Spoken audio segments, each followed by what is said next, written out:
ఆంధ్రప్రదేశ్‌లోని రాజకీయ పార్టీలు పొత్తులు లేకుండా ఒంటరిగా ఎవరికి వాళ్ళు పోటీ చేస్తే, జగన్మోహన్ రెడ్డి గారి ముందు కనీసం పోటీలో కూడా నిలబడలేరు అన్నది నాకంటే, మీకంటే, జగన్ కంటే, జగన్ ప్రత్యర్థులుగా కూటమిలో కలిస్తున్న వాళ్ళకే ఎక్కువ తెలుసు. 2019లో చూశారు. ఈరోజు తమిళ్‌లో, హిందీలో, కన్నడలో ఎలివేషన్స్ ఇచ్చుకునే ఒక సినిమా నటుడు కూడా 2019లో ఊపితే గాలికి ఎక్కడ కొట్టుకుపోయారో చూసాం. ఇంకా చంద్రబాబు నాయుడు గారు అయితే ఎంత దారుణమైన రిజల్ట్స్ కూడా చూసాం. జగన్మోహన్ రెడ్డి గారి ముందు ఒంటరిగా పోటీ చేస్తే నిలబడలేము అన్నది వాళ్ళకు బ్రహ్మాండంగా అర్థమైంది. కాబట్టి ఏదో ఒక అండర్స్టాండింగ్ తోటి కనిపించే పార్టీల అండర్స్టాండింగ్, కనిపించని శక్తుల అండర్స్టాండింగ్ అందరూ కలిసి మొత్తం మీద 2024లో అధికారంలోకి వచ్చారు. వచ్చిన తర్వాత పదే పదే వాళ్ళు పాడుతున్న పాట ఏంటి? మేము మాట్లాడుకున్నాం 15-20 ఏళ్ళు ఉంటాం కలిసి, మేము మాట్లాడుకున్నాం 15-20 ఏళ్ళు ఉంటాం కలిసి, 15-20 ఏళ్ళు ఉంటాం. ఆ మాట పదే పదే జనసేన అధ్యక్షుడు అంటున్నారు. 15-20 ఏళ్ళు అంటే ఆయనకి 70 ఏళ్ళు దాటుతాయి.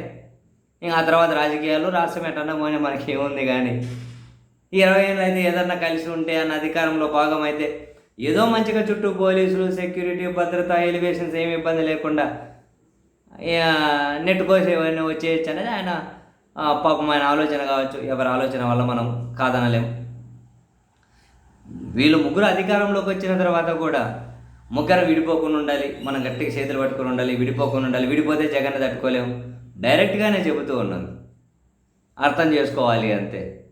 ఇంకా కావాలి అంటే రాత్రి గౌరవ డిప్యూటీ స్పీకర్ రఘురామకృష్ణంరాజు గారు వారాంతపు పలుకుల ఛానల్ డిబేట్లో పాల్గొని ఆ ఇంటర్వ్యూ నిర్వహించే యాంకరు రఘురామకృష్ణంరాజు గారు ఓపెన్గానే మాట్లాడుతూ ఉన్నారు. ఏమని?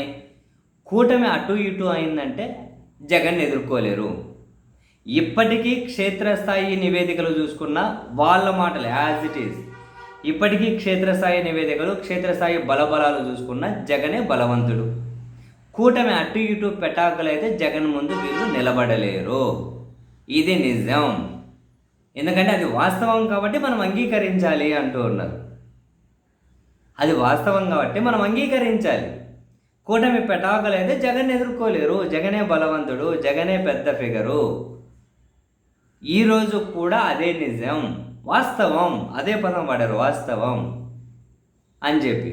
బట్ అది వాళ్ళు వాడినా, నేను వాడినా, మీరు వాడినా, ఇండివిజువల్గా పార్టీ లెక్కలు వేసుకుంటే జగన్మోహన్ రెడ్డి గారి మీద వీళ్ళు నిలబడలేరు. జగన్కు ఉన్నటువంటి స్టామినాను పొలిటికల్గా తట్టుకోలేరు. ఆయనకున్నటువంటి జనం మానియాను వీళ్ళు తట్టుకోలేరు. ఆయనకున్నటువంటి ఒంటరిగా ఓటు బ్యాంకును వీళ్ళు తట్టుకోలేరు. సో ఆ భయమే వీళ్ళ ముగ్గురిని కలిసి ఉంచేలా చేస్తుంది. ఆ భయమే మేము మాట్లాడుకున్నాం 15 ఏళ్ళు ఉంటాం, మేము మాట్లాడుకున్నాం 10 ఏళ్ళు ఉంటామని చెప్పి ముగ్గురము కలిసి ఉంటే అరే బాబు కనీసం ఎదుర్కోగలుగుతామనే ధైర్యం.